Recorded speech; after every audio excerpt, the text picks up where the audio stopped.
Bienvenidas y bienvenidos. Hoy vamos a meternos de lleno en el capítulo 21 del segundo libro de Reyes. Así es, un capítulo bastante intenso, que nos cuenta los reinados de Manasés y Amón en Judá. Exacto. Vamos a ver qué pasó, qué nos dice este texto sobre ellos y, bueno, las consecuencias de sus actos.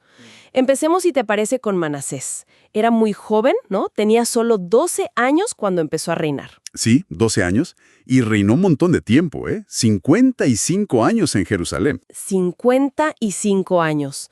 Pero el texto es bastante claro desde el principio. Hizo lo malo ante los ojos de Jehová. Así, directo. Directísimo. Y ese mal que menciona, bueno, Es que la lista es larga. A ver, reconstruyó los lugares de culto pagano, esos que su padre Ezequías se había encargado de quitar. claro, o sea, deshizo el trabajo de su padre. Y no solo eso, No. Levantó altares para Baal, hizo un poste de acera, que era este símbolo de la diosa, la diosa consorte. y hasta adoró al ejército de los cielos, o sea, a los astros, las estrellas, todo eso. Que era algo que estaba muy presente en las culturas vecinas, pero aquí el texto lo marca como una transgresión grave. Y lo más fuerte, creo yo, es dónde lo hizo. Construyó estos altares paganos dentro de los atrios del Templo de Jerusalén. Exacto, dentro del templo. Es que eso es el punto central, ¿no? El lugar donde supuestamente Dios había dicho, aquí pondré mi nombre. Una profanación directa del lugar más sagrado. Totalmente. El texto lo subraya mucho, esa provocación directa. Y las prácticas que describe son extremas. Dice que hizo pasar a su propio hijo por el fuego. Imagínate. Sí, un sacrificio humano, básicamente. Terrible. Y encima, hechicería, adivinación, consultaba médiums, espiritistas, Todo el paquete, digamos, de prácticas condenadas. y hasta metió la imagen tallada de acera dentro del mismísimo templo. El texto dice, hizo muchísimo mal provocando a ira a Jehová.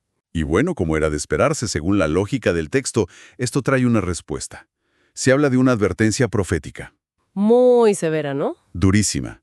Dice que vendrá una calamidad sobre Jerusalén y Judá, tan grande que a cualquiera que la oiga le retiñerán ambos oídos. Es una imagen muy potente. Sí, muy gráfica. Y usa metáforas de destrucción total.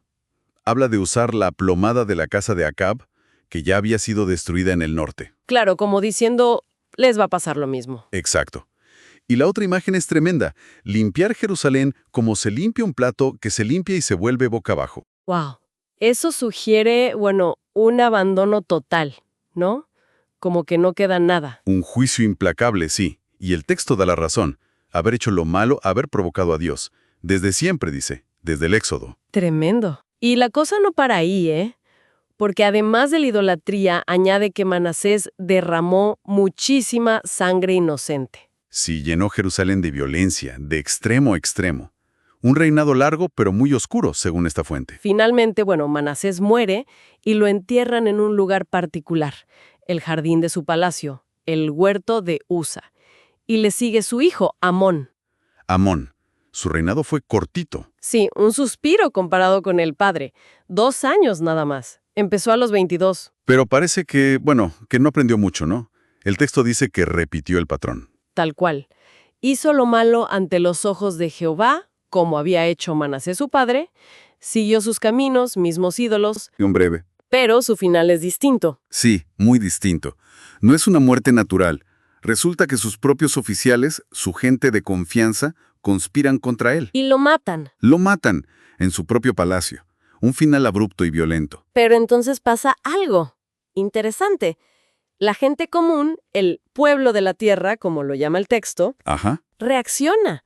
No aceptan el golpe, digamos. Matan a los que conspiraron contra Amón. Y no solo eso, sino que toman la iniciativa y proclaman rey al hijo de Amón, a Josías. Que era un niño todavía, ¿no? Tenía 8 años. Exacto, muy pequeño. Y Amón, termina enterrado también en el huerto de Usa, como su padre. Así que este capítulo nos deja, con un panorama bastante sombrío, ¿no? Un ciclo de acciones que el texto considera muy graves, advertencias divinas, Un rey asesinado por los suyos, que pone en el trono a un niño, Josías, que luego sería clave. justamente.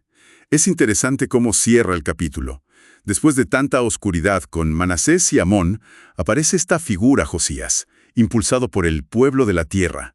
Nos deja pensando, ¿no? Sobre cómo se heredan estas cosas, estos legados, pero también cómo se pueden romper esos ciclos. Exacto. ¿Qué hace que después de figuras como Manasés y Amón, según esta narrativa, surja alguien como Josías? ¿Qué factores permiten ese quiebre o qué hace que se perpetúen? Es una pregunta que resuena, ¿eh? Más allá del texto bíblico, en cualquier contexto histórico o social. Sin duda. Esas dinámicas de continuidad y cambio, siempre presentes.